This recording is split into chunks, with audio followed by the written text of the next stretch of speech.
bringing that up, Olivia. I mean, that may have inspired the question. I don't know. I don't know. I was like I was really going for it last night, and this. Yeah, I don't know. there's a little lip I there. rolled my ankle on something, and I just went down last night. Well, I'm waiting for a video to come up, but if anybody has it, just delete it. Pretend it doesn't exist. No, I literally did something like this, went down, and I rolled my ankle. I woke up this morning, and I was like, oh man, that really did happen. That was a little embarrassing, but you know what? Like I was telling Alaina backstage, I think it's a rite of passage for every great performer to just eat shit on stage at one point or another. And it's how you respond to that moment that's telling. Did I stay down? No. No. Was I embarrassed? Yes. Was I crying on the inside? Yes. Did I cry myself to sleep last night? Maybe. Did you wake up in a cold sweat a little bit? Looking on Twitter for videos? Like, it's kind of, where is it? Someone has some posted. Don't post it. It was live! Oh yeah, and they streamed the thing live last night for the first time. First time live streaming, like first song of the night. Yeah. Gil McKinney Right. eats shit. I could just hear my cousin saying, I remember my first beer too. Mine was, I remember I was doing this movie in Turkey, and I don't know, I could not say this word. It was, I read it, I was not reading it properly. Thankfully, no one spoke English on our crew. But I said it like 5 times in our scene, because we did a wide, which is like a wide shot, and then we go over the shoulder to his coverage, because he was more important on the call sheet than me, that's how it works. And then they go over to you, so I'd done it a bunch of times.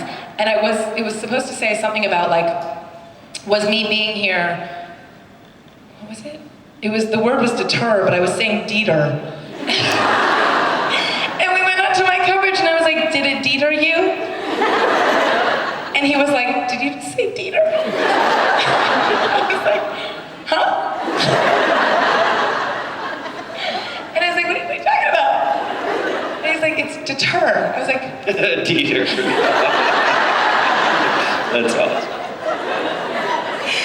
I was a little mortified. It's one of those things where you're just not present. Yeah, I don't know if I've done some embarrassing things on some shows, that's for sure. Like that were scripted? Yeah, totally.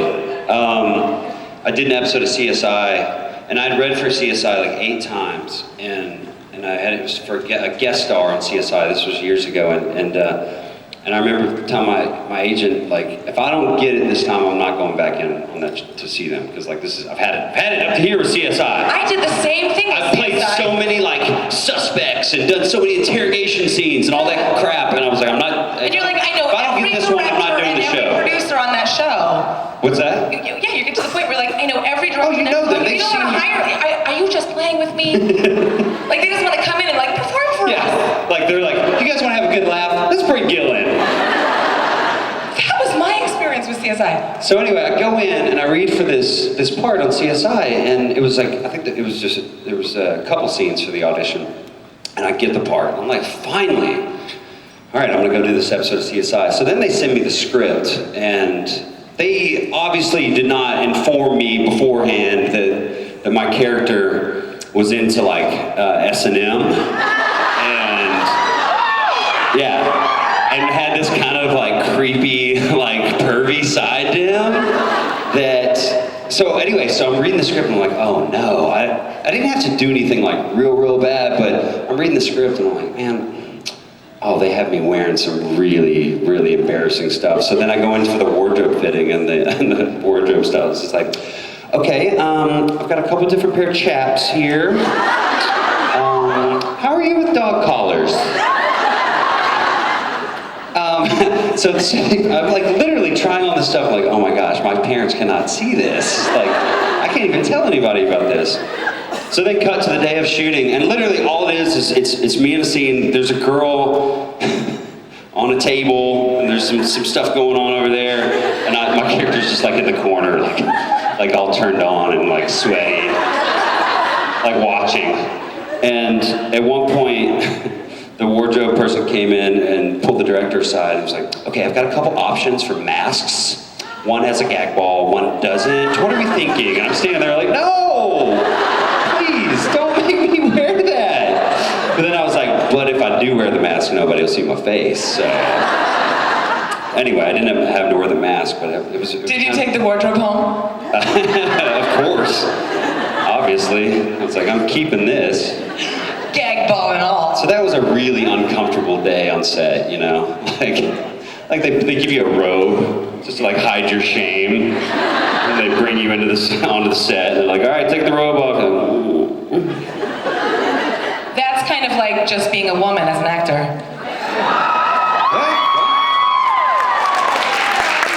Let's see you wear no pants and heels and do stunts. And you're like, okay. 200 men on set. so let's see that. It's out there somewhere. No pants and heels? Well, my Black Canary costume was like this little bodysuit with fishnets and high heels.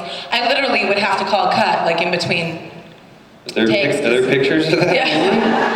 Yeah. Black Canary. Okay, Black we'll look that up later. Tiny outfits. Thank you. Yeah.